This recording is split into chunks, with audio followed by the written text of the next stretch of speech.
बहुत कम उम्र में आप एक गवर्नमेंट जॉब लेना चाहते हो और आप ये चाहते हो कि मैं किस तरीके से अपनी गवर्नमेंट जॉब के सफर को तय करूं जिससे मैं कम उम्र में एक अच्छी गवर्नमेंट जॉब पा सकूं। आप भी ये सपना देख रहे हो, आपके 12th के एग्जाम हो गए हैं और अब आपको कहीं ना कहीं ऐसा लगता है कि अब मुझे कुछ ऐसी सटीक तैयारी करके एक अच्छी खासी गवर्नमेंट जॉब ले लेनी चाहिए। तो ये वीडियो आपको बहुत हेल्प करेगी ये जानने में कि आपको किस तरीके से एक पैटर्न डिसाइड करना चाहिए सो दैट कि आप 12th के बाद कम से कम टाइम में एक अच्छा और एक हाई लेवल पेपर को भी क्रैक कर सको। अगर आपको ये टेक्निक्स 12th के बाद ही पता चल जाती हैं तो 100% आपका जो डिसीजन है वो अच्छे तरीके से और जल्दी से जल्दी पूरा हो जाता है। क्योंकि मैंने खुद अपने एक्सपीरियंस से ये बात देखी कि जब आप ग्रेजुएशन और मास्टर्स के बाद जो प्रिपरेशन करते हैं और जो 12th के बाद प्रिपरेशन करते हैं उसमें जमीन आसमान का डिफरेंस होता है। क्योंकि 12th के बाद आपको करियर बनाना होता है, उसके लिए आप 3 से 4 साल डिवोट कर सकते हो, बट आफ्टर ग्रेजुएशन या आफ्टर मास्टर आपके पास बहुत ज्यादा टाइम नहीं होता है। हार्डली 1-2 ईयर का आपका प्रेशर होता है कि भाई आपको 1 से 2 साल में कुछ करना है। तो ये वीडियो आपको बहुत हेल्प करेगी, वीडियो को लास्ट तक जरूर देखना सो दैट आप 12th के बाद अपनी स्टडी को भी कैसे मैनेज कर पाओ। वो सारी चीजें मैं आज आपको इस वीडियो में बताने वाली हूँ। So welcome to my YouTube channel, ये जैसे खबर ये जैसे कि हर बात को मैं आपके साथ। अब देखो, बहुत सारे स्टूडेंट सबसे बड़ी गलती क्या करते हैं, जो भी एग्जाम आता है उसी को फिल कर देते हैं, जो भी एग्जाम आता है उसी को फिल कर देते हैं।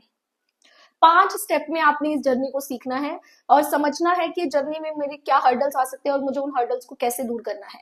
तो पॉइंट नंबर 1, सबसे पहले आपने डिसाइड करना अपने सपने को, decide your dream, decide your level. Level that means कि आप कौन से एग्जाम की प्रिपरेशन करना चाहते हैं। फॉर एग्जाम्पल, मल्टीपल 5-6 टाइप के मैं एक सिनेरियो में आपको समझाती हूँ। सपोज आप बैंक में जॉब लेना चाहते हैं, तो एक बैंकिंग सेक्टर में आप जॉब करना चाहते हैं, तो आपको ये पता होना चाहिए कि आपका ग्रेजुएशन वहां पे मैंडेटरी होता है। अगर आप एसएससी के बिहाफ पे जॉब करना चाहते हैं तो 10th और 12th के लेवल पे भी क्लर्क बेस पे आपको बहुत अच्छी वैकेंसीज मिल जाती है। अगर आप रेलवे के अंदर जॉब करना चाहते हैं सेंट्रल लेवल पे एसएससी और रेलवे सेंट्रल लेवल की जॉब्स प्रोवाइड करता है, तो भी आपको अपने लेवल का पता होना बहुत जरूरी है। आप एनडीए का एग्जाम क्लियर करना चाहते हैं, आप आर्मी का एग्जाम क्लियर करना चाहते हैं, या फिर आप यूपीएससी करना चाहते हैं, तो सबसे पहले आप क्या करना चाहते हैं उस चीज को आपको सबसे पहले डिसाइड करना होगा। क्योंकि सपोज जो भी आता गया वो भरते गए, उससे आपकी जो है क्रेडिबिलिटी नहीं बन पाएगी। आपका जो फोकस है वो कहीं ना कहीं बार बार डगमगाता रहेगा और आपको जो जॉब 2 साल में मिली थी वो शायद 6 साल में भी आपका सपना पूरा नहीं हो पाएगा। तो सबसे पहले अपना लेवल का पता होना बहुत जरूरी है कि मुझे इस लेवल तक की जॉब चाहिए, चाहे वो स्टेट लेवल हो, चाहे वो बैंकिंग सेक्टर हो, चाहे वो यूपीएससी हो, चाहे वो एसएससी रेलवे हो, कुछ भी हो, यू हैव टू नो कि भाई मुझे किस लेवल की जॉब चाहिए। ठीक है, सेकेंड पॉइंट। उसके बाद आप उस चीज को जो आपने सोच लिया उसको एज सुन एज पॉसिबल आप स्टार्ट करो। सपोज आपकी क्लास 12th के एग्जाम मार्च में खत्म हो गए, तो ये नहीं कि मैं अप्रैल का ब्रेक लूंगा, मैं मई का ब्रेक लूंगा, then I decide in like June में मैं डिसाइड करूंगा, या जून में मैं आगे कुछ फर्दर उसके लिए कुछ प्रोसीजर स्टार्ट करूंगा। ऐसा नहीं होना चाहिए।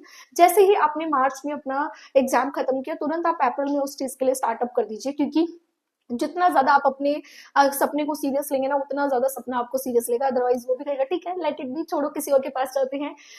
सबसे पहले आपको जो है जितना जल्दी हो सके उतना जल्दी आपको स्टार्ट करना है। तीसरे लेवल पे क्या है, सबसे पहले जो भी आपने एग्जाम का सोचा है, सपोज मैंने एसएससी सीएचएसएल का सोचा है क्योंकि उसको मैं जल्दी क्रैक कर सकता हूँ और उसका मुझे टाइम भी कम लगेगा, या फिर मैं रेलवे के जो एग्जाम्स आते हैं ग्रुप डी और ग्रुप सी के, उनके लिए मैं प्रिपेयर कर सकता हूँ, या फिर हरियाणा के जो सीईटी के एग्जाम आते हैं उसके लिए मैं प्रिपेयर कर सकता हूँ। हालांकि तीनों के सिलेबस अलग अलग है, पर मैं एक एग्जाम्पल के तौर पे आपको समझा रही हूँ। तो आपका क्राइटेरिया होना चाहिए, सबसे पहले आप उनका सिलेबस डाउनलोड करो। आप ये देखो कि उस सिलेबस में आपका स्ट्रॉन्ग पार्ट, वीक पार्ट कौन कौन सा है। जो वीक पार्ट है उस पर ज्यादा फोकस करो, ये मत सोचो कि उसको आप छोड़ दोगे, क्योंकि उसमें आपको ज्यादा टाइम जाएगा उसको स्ट्रॉन्ग बनाने में। ठीक है, क्योंकि ऐसा नहीं है 5 सब्जेक्ट है तो पांचों के पांचों आपके स्ट्रॉन्ग होंगे, कोई वीक भी हो सकता है, कोई बहुत ज्यादा अच्छा भी हो सकता है। तो सबसे पहले अपने सिलेबस को जानो और उस सिलेबस को कंप्लीटली अपने टिप्स पे रखने की कोशिश करो। ठीक है, थर्ड पॉइंट क्लियर हुआ I think. Fourth point, where you study, कहाँ से आपको पढ़ना है। आपको 2 से 3 मेथड बताऊंगी। पहला मेथड, आप कोई ऑफलाइन कोचिंग, आप एक अच्छे सिटी में रहते हो और आप ऑफलाइन कोचिंग ज्वाइन कर सकते हो तो आप ऑफलाइन कोचिंग जा सकते हो। सेकेंड, आप लाइब्रेरी ज्वाइन कर सकते हो और बुक्स लेकर बुक से पढ़ाई कर सकते हो। बुक्स के कुछ रिव्यूज आपको यूट्यूब पे देखने को मिल जाएंगे, ठीक है, तो आप उनसे भी पढ़ सकते हो। थर्ड, आप कोई भी ऑनलाइन कोर्स परचेज कर सकते हो, लाइब्रेरी ज्वाइन करके आप उन चीजों को पढ़ सकते हो, जिसमें आपका टाइम भी सेव होगा और आपकी एनर्जी भी सेव होगी।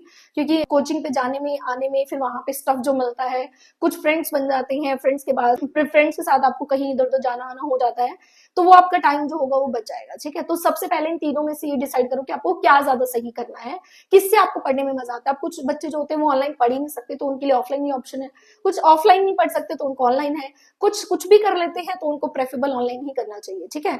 अब फिफ्थ पॉइंट, ये तो आपने डिसाइड कर लिया कि 12th के बाद आपको गवर्नमेंट जॉब की तैयारी करनी है, बट क्या आपने ये भी डिसाइड किया कि आपको ग्रेजुएशन भी कंटिन्यू चलानी है। अब ग्रेजुएशन आप डिस्टेंस से ना चला के ग्रेजुएशन को आप ऑनलाइन फॉर्मेट में चलाओ, क्योंकि बहुत सारी यूनिवर्सिटी बहुत रीजनेबल प्राइस में आपको ऑनलाइन ग्रेजुएशन प्रोवाइड कर रही है, जिसमें बीबीए, बीसीए, बीए, ठीक है, बहुत सारे कोर्सेज प्रोवाइड कर रही है, बीए जेएमसी, बीबीए में बहुत सारी स्पेशलाइजेशन है, बीसी में बहुत सारी स्पेशलाइजेशन है, बीकॉम प्रोवाइड कर रही है, ठीक है, बीएससी आईटी प्रोवाइड कर रही है, बहुत सारे ऑप्शंस आपको देखने को मिल जाते हैं अकॉर्डिंग टू योर क्वालिफिकेशन।